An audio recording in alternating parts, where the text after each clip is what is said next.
Bonjour à tous, c'est Aurélien de l'équipe Jacques et Pêche. Donc aujourd'hui, on va parler des élastiques dans les kits. Donc il existe actuellement un grand choix d'élastiques sur le marché, donc c'est difficile de faire son choix. Donc moi, je vais vous expliquer comment choisir son élastique en fonction de sa pêche. Donc tout d'abord, ce qu'il faut savoir, c'est qu'il existe trois sortes d'élastiques aujourd'hui sur le marché.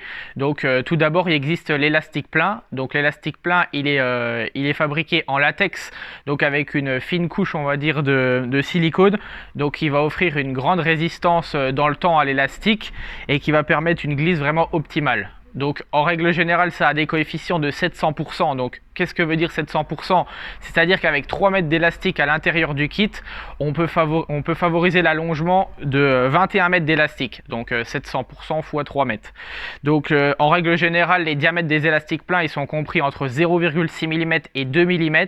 Malgré que maintenant, on trouve des élastiques de très grosse taille pour utiliser pour les pêches de grosses carpes de spécimens. Mais l'utilisation principale de l'élastique plein, ça réside dans la pêche de compétition des gardons, plaquettes, tanches, voilà. Donc avec un élastique en latex. Donc il peut être réservé également l'élastique plein, comme je disais, pour des gros poissons ou alors des pêches, on va dire également en carpodrome, mais dans les obstacles. Lorsqu'il faut vraiment tendre fort l'élastique, donc l'allongement moins important va être vraiment important à ce moment-là, quoi. Donc ensuite, il existe l'élastique creux. Ça, c'est un élastique qui est composé en bimatière, donc avec en son centre un trou qui va favoriser donc l'allongement de l'élastique. Donc celui-ci, il a un allongement de 800%, c'est-à-dire qu'avec toujours pareil 3 mètres d'élastique, on peut favoriser 24 mètres d'élastique sorti. Donc en général, l'utilisation optimale, c'est avec un élastique creux, c'est l'utilisation d'un kit Stripa, donc muni d'une sortie sur le côté. Donc ça va permettre de combattre le poisson en souplesse et de gérer le combat plus facilement. Donc ensuite, il peut être aussi utilisé pour les pêches difficiles de poissons blancs, pour mettre à l'intérieur d'un kit sur un cône. Donc pour les pêches difficiles, lorsqu'il faut mettre le maximum de poissons dans la bourriche. Donc en général, le diamètre, il varie entre 1,2 et 4 mm. Après, il y a plus petit, il y a plus gros, mais en général, c'est ces diamètres-là. Donc par contre, l'élastique creux, il s'use légèrement plus rapidement qu'un élastique plein, mais on peut quand même faire une saison de pêche sans problème avec l'élastique. Donc tout dépend de la fréquence de pêche.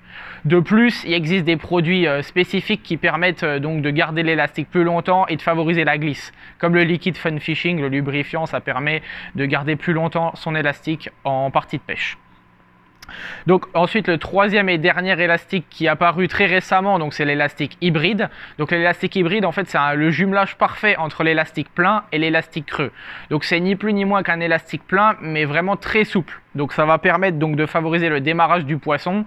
Lorsque vous piquez le poisson va avoir tendance à partir plus facilement, ça va s'allonger plus facilement dehors. Et par contre, la différence principale avec un creux, c'est que quand vous allez arriver au kit, que vous allez déboîter votre canne, vous allez avoir plus d'autorité sur les poissons.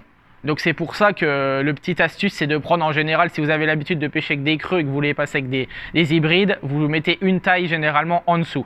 Donc si vous pêchez avec du 2,4 creux, vous utiliserez un élastique hybride de 2,2 en règle générale. Donc voilà, ensuite le rapport qualité-prix d'élastique hybride, donc en général il est vraiment plus qu'abordable, si ce n'est le meilleur.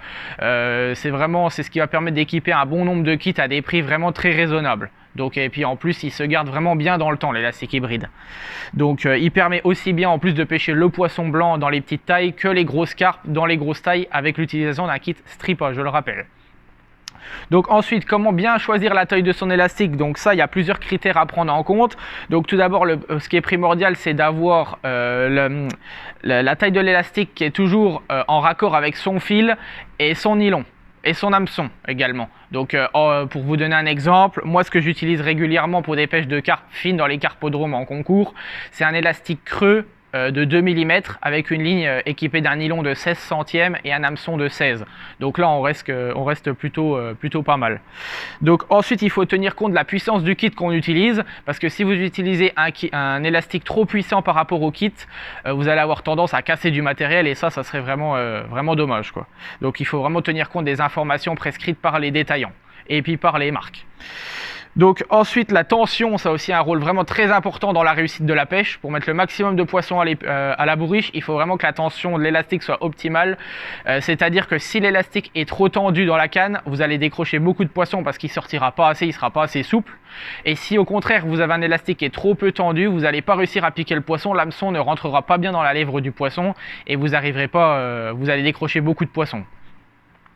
Donc ensuite, je vais vous mettre en tableau explicatif un tableau justement qui va vous permettre de vous référer pour justement trouver le nylon, l'hameçon à la taille d'élastique correspondante, que ça soit avec un élastique plein, un élastique creux ou alors un élastique hybride.